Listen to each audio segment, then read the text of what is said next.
Good morning, students. How are you, beta? Okay, we will do the second part of propositions, and that is proposition of time.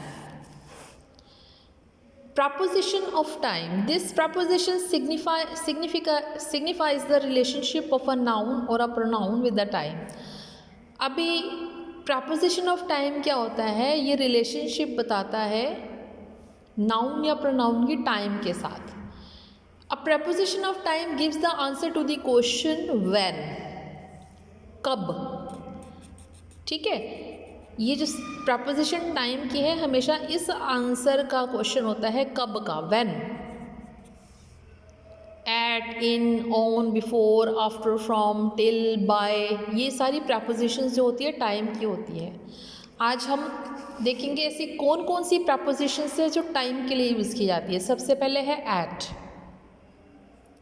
It is use to tell us the exact time of an action. At जो है हमको किसी भी काम का exact time बताता है. जैसे he will reach at 8 AM, वो 8 बजे वहाँ पे पहुँच जाएगा. एग्जैक्ट टाइम बता रहे हैं, तो टाइम बताने के लिए आगे एट यूज़ किया है. It is also used to tell the age or at the time of action. Age at the time of action. He joined the political party at the age of 15. अब यहाँ पर किसी की अगर as बतानी हो, किसी की उम्र बतानी हो कि ये काम कब हुआ था, उसकी उम्र कितनी थी, तो भी एट यूज़ करते हैं. जैसे ही joined the political party, उसने पॉलिटिकल पार्टी को ज्वाइन किया था कब? एट द एज ऑफ 15, जब वो 15 साल का था. तो एज बताने के लिए भी हमने एट यूज़ किया है. ओके, नेक्स्ट प्रपोजिशन है in. It is use to signify periods like, in किसके अगर ईयर बताना हो 2020, 2010, 2000 ईयर बताना हो तो हम इन यूज़ करते हैं. मंथ बताना हो जनवरी, फरवरी, मार्च, अप्रैल, मई, जून, जुलाई, कुछ भी, तो हम इन लगाएंगे. वीक बताना है आपको, ठीक है, वीक बताना है तो भी आप इन लगाएंगे. सीज़न बताना है, रेनी सीज़न है, समर है, विंटर है, ठीक है, ऑटम है, स्प्रिंग है, क्या है, तो आपको इन लगाना है. And part of the day. Part of the day का मतलब कौन सा डे का टाइम है, तो आपको इन लगाना है. इन द इवनिंग है, आफ्टरनून है, क्या है, इन मॉर्निंग है, कौन सा पार्ट है दिन का. ठीक है, अभी हम कुछ एग्जाम्पल्स लेते हैं. एक्शन में take place any time within that period. India got freedom in 1947, year आ गया है तो हमने इन लगाया. The exam will start in January, month आ गया है तो हमने इन लगाया. He will get promoted in a weeks time, तो यहाँ पे वीक आ गया है तो इन लगाया. We will purchase AC in winter, season आ गया है, विंटर, इन लगाया. The children sorry the children will go to birthday party in the evening. अब ये क्या है, पार्ट ऑफ अ डे, दिन का किसी भी समय का कोई हिस्सा, तो इन लगाया. क्लियर, समझ आ गया आपको किस किस के साथ आता है? Year, month, week, season and part of the day, इनके साथ इन आता है. ओके, ऑन कहाँ आता है टाइम में? ऑन कहाँ आता है? ऑन आता है डेज के साथ. Sunday, Monday, Tuesday, Wednesday, Thursday, Friday, Saturday, dates के साथ. डेट दी हो जब, ठीक है, डेट कोई भी डेट हो, ईयर नहीं, ईयर के साथ इन आएगा, डेट के साथ ऑन आएगा. Action takes place on particular day और डेट, जो भी काम किसी भी दिन या किसी भी तारीख को हुआ हो. He will arrive on Monday, अभी डे दिया हुआ है तो ऑन आएगा. My birthday falls on 4th अगस्त, अभी यहाँ पे डेट दी हुई है तो ऑन आएगा. Okay, before.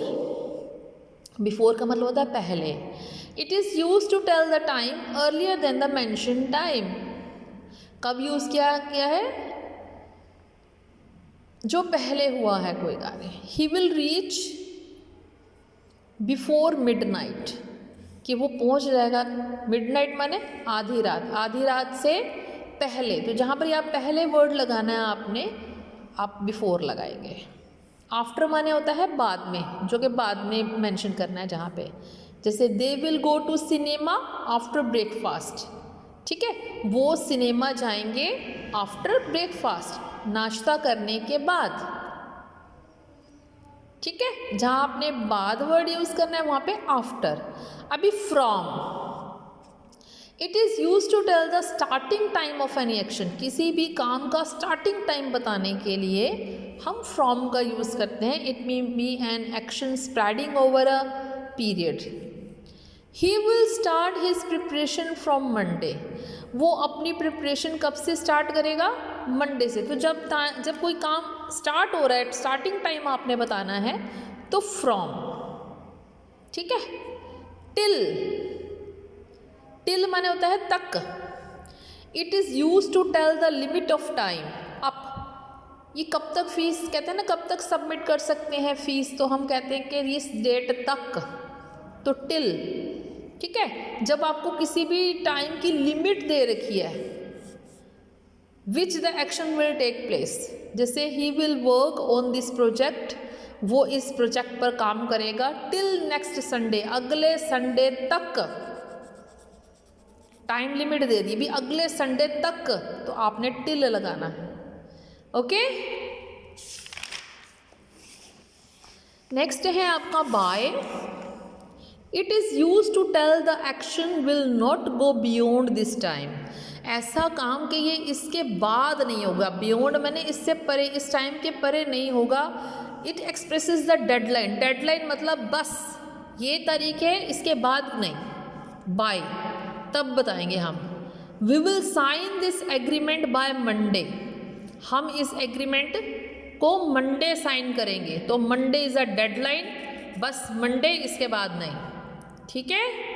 समझ आया? तो हम बाय यूज़ करेंगे। फॉर माने हो जाता है आपका के लिए।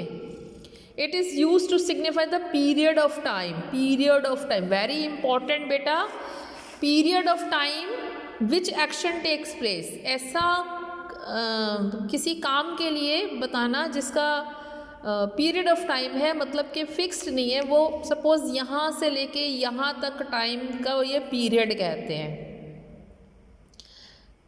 एग्जाम्पल है I will go on a tour for a month, तो मैं टूर पे जाऊंगा मंथ के लिए। अब ये 1 डेट से लेके 38 डेट तक ये सारा पीरियड ही काउंट होता है। 2, 3, 4, 5, 6 जितनी भी डेट्स आएंगी पीरियड। तो पीरियड को एक्सप्रेस करने के लिए हम फॉर प्रपोजिशन यूज़ करते हैं। ओके बेटे, ये आपका जो present perfect, past perfect, continuous tense जो होता है, present perfect, continuous tense, past perfect, continuous tense, उसमें सिंस या फॉर का यूज़ करवाया है ना बेटे। फॉर जो होता है पीरियड ऑफ टाइम के लिए होता है। अभी सिंस क्या होता है? Perfect time, point of time के लिए होता है। ये स्टार्टिंग टाइम, पक्का टाइम, जहाँ एग्जैक्ट टाइम दे रखा है। जैसे he has been playing cricket since 2 PM, अब एग्जैक्ट टाइम दे रखा है, पॉइंट ऑफ टाइम दे रखा है, तो सिंस पक्का टाइम, एक टाइम।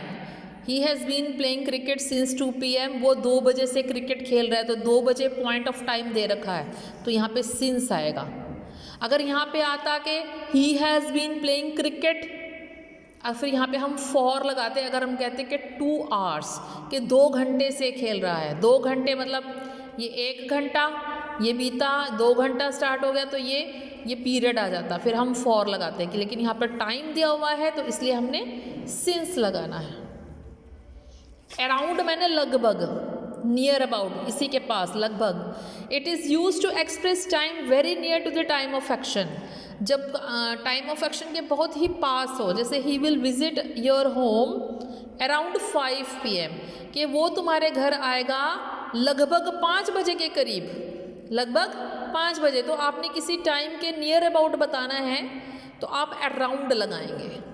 ओके। ड्यूरिंग पीरियड को डिस्क्राइब करने के लिए होता है। It is use to express the whole period of any action, किसी भी काम का पीरियड बताना है। He remained hidden during war, वो छुपा रहा युद्ध के दौरान। युद्ध के दौरान मतलब जब तक लड़ाई चलती रही वो छुपा रहा, ड्यूरिंग जब तक लड़ाई चलती रही। ठीक है, समझ आ गया। He kept silent during the exam, exam जब तक होता रहा वो चुप रहा। ठीक है, ड्यूरिंग द एग्जाम। तो इस तरह जब पीरियड पूरा चलता है, पूरा पीरियड जब तक वो काम पूरा होता है, ठीक है, उसको ड्यूरिंग में। बिटवीन माने होता है बीच में, लेकिन दो चीज़ों के बीच में, दो चीज़ों के बीच में इसको डिस्क्राइब करना है। दो चीज़ें, दो पर्सन, दो जगहें, 1 2 दोनों के बीच में हमने डिस्क्राइब करना है, तो बिटवीन यूज़ करेंगे। It is use to express any time of starting time to ending time. ठीक है, उसके बीच में बताना है, स्टार्टिंग से एंडिंग के बीच में, तो हम बिटवीन यूज़ करेंगे। My lecture will take place between 12 PM to 1 PM। मेरा जो लेक्चर होगा 12 बजे से 1 बजे के बीच में होगा, 12 से 1 के बीच में। तो बीच में बताने के लिए दो चीज़ों के बीच में, यहाँ 2 टाइम्स के बीच में, तो हमने बिटवीन यूज़ किया। ओके बेटा, I think that's enough for today and you have totally understood. We will continue the topic in the next class. Till then, goodbye.